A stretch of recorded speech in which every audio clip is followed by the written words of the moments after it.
सामान्य धर्म है, लक्ष्मण जी का धर्म विशेष धर्म है, भरत जी का धर्म विशेषतम धर्म है और शत्रुघ्न जी का धर्म विशेषतर धर्म है, सबसे बड़ा धर्म। राम जी का धर्म सामान्य धर्म है, तीनों भैया इनसे बड़े धार्मिक है। राम जी का धर्म सामान्य धर्म क्यों है?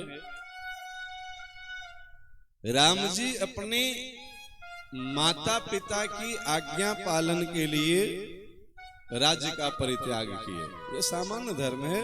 पुत्र का धर्म है कि माता पिता की बात माने, मातो पिता गुरु प्रभु की वाणी बिनहि विचार किए शुभ जाने।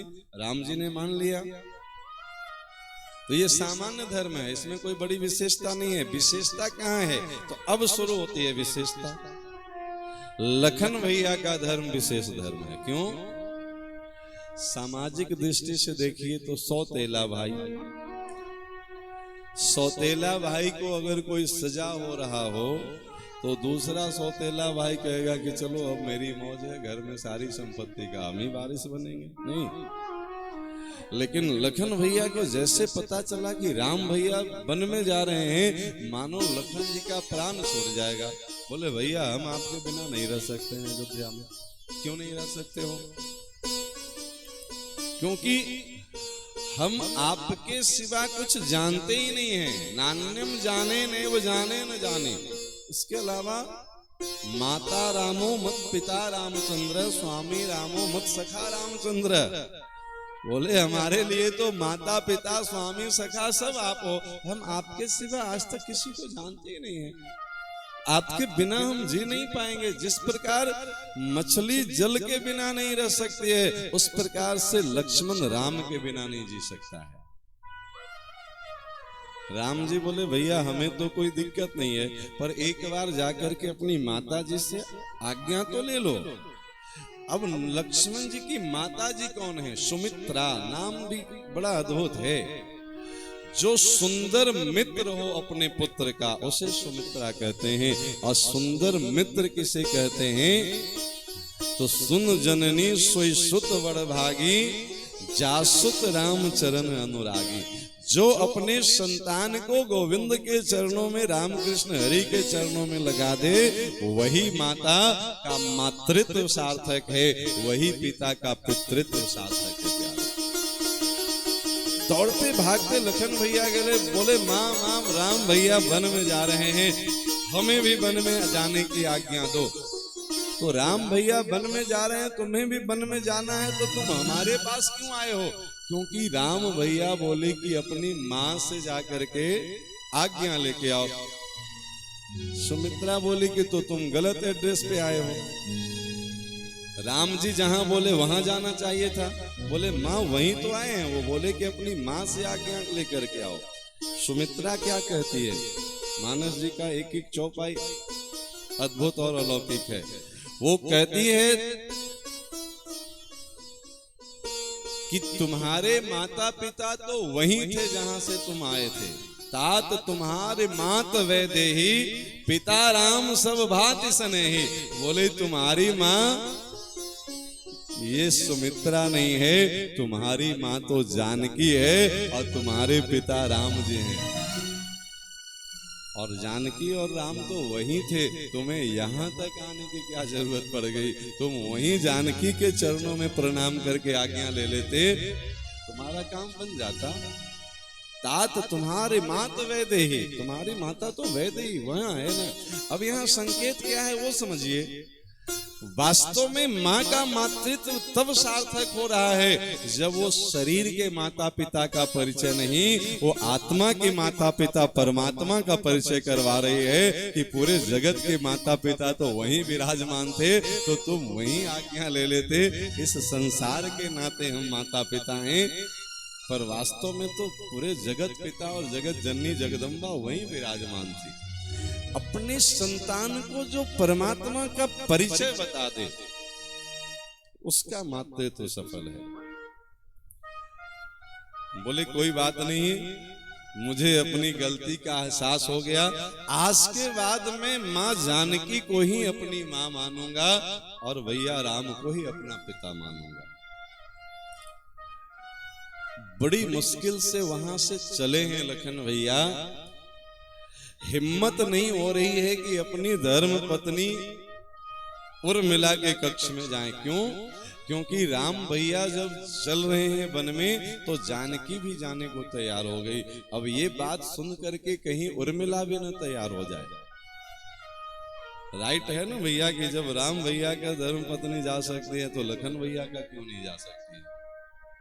अब लखन जी सोच रहे हैं कि भैया हम खुद ही सेवक बन के जा रहे हैं और सेवक के साथ कोई और सेवक लग जाए तो फिर जितना सेवा हमें भगवान का करना चाहिए उतना नहीं कर पाएंगे, फिर तो हम यहीं उलझ के रह जाएंगे। लेकिन अब बिना धर्म पत्नी से इजाजत लिए भी नहीं जा सकते हैं, यह भी मर्यादा है। कांपते पैरों से जा रहे हैं लक्ष्मण जी की किसी प्रकार मना करके उर्मिला से आज्ञा ले लें, पर अपने कक्ष का दरवाजा जैसे खोलते हैं तो उर्मिला अपनी थाल में आरती का दिया लेकर के और माला रोली लेकर के खड़ी थी कि अरे मेरा सुहाग आज भगवान की सेवा में जा रहा है, इससे बड़ा मेरा सौभाग्य नहीं हो सकता है। हम तो उसे आरती उतार करके विदा करेंगे, तिलक लगा करके विदा करेंगे। प्यारे, ये है धर्म पत्नी जो जाने अनजाने इन किन प्रकारेण अपने पति को धर्म के रास्ते पे लगा दे, उसे धर्म पत्नी कहते हैं। जरा सा सिकन नहीं कि हमारे पति 14 वर्ष के लिए वन में जा रहे हैं, प्रसन्नता इतनी कि हमारे पति परम पति की सेवा में जा रहे हैं। ये मेरा सौभाग्य है कि मेरा सुहाग भगवान की सेवा में रहेगा। अरे संसार की चाकरी तो दुनिया वाले कर रहे हैं, ये कितनी सौभाग्य की बात है कि भगवान राम का चरणों का सेवा मिला है मुझे। और वो वचन देती है कि इसी आरती का दीपक की लौ में मैं 14 वर्ष तक बैठ करके भजन करूंगी और ये मेरे सतीत्व का पहचान होगा कि ये दीपक की लौ बुझेगी नहीं। बिना घी डाले 14 वर्ष तक वो दिया जला है प्यारे उर्मिला के कक्ष में, और वहां बैठ करके वो परमात्मा के चरणों का ध्यान करती रही है। 14 वर्षों तक अयोध्या में क्या हो रहा है उससे उर्मिला को कोई लेना देना नहीं है। 14 वर्ष बाद एक समय ऐसा आता है जब मेघनाथ लक्ष्मण को शक्तिबाण मारता है। लखन भैया राम के गोद में पड़े हैं मूर्छित, राम जी रो रहे हैं। लखन भैया का सर राम के गोद में है, माथे पे अपना हस्त कमल फिरा रहे हैं, निरंतर अश्रुपात कर रहे हैं। हनुमान जी गए हैं सजीवनी बूटी लाने, आप सब कथा से परिचित हैं।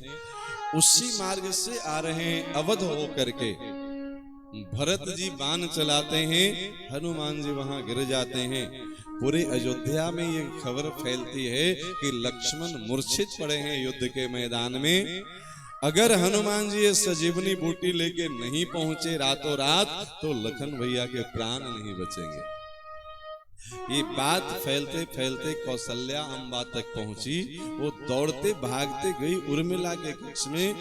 अरे बेटा, आज तो तुम्हारे ऊपर दुखों का पहाड़ टूट पड़ा है। आज तुम्हारा लक्ष्मण शक्तिबाण से मूर्छित पड़ा है। सजीवनी बूटी का पहाड़ अभी यहीं अवध में पड़ा है। कोई सामान्य स्त्री होती तो वो रोने गाने लगती वहीं बैठ करके, पर ये उर्मिला है प्यारे। शरीर कहीं रहे, उर का मतलब हृदय होता है। शरीर मिले न मिले, जिसका हृदय मिला हुआ है उसका नाम उर्मिला है।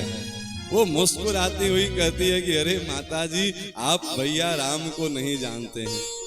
अरे 14 वर्ष तक मेरे सुहाग ने जग जग करके 24 घंटे प्रभु की सेवा किए हैं।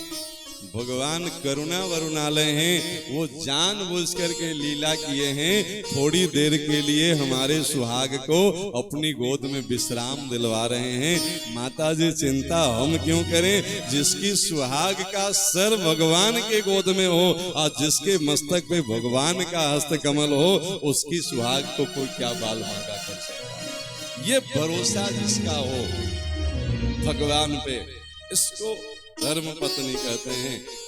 हमारे धर्म का ऐसा सतीत्व का प्रभाव होगा। अरे अपने यहाँ तो सावित्री यमराज से पति का प्राण लेकर के आई है। ये सती नारियों की कथा है। ये एक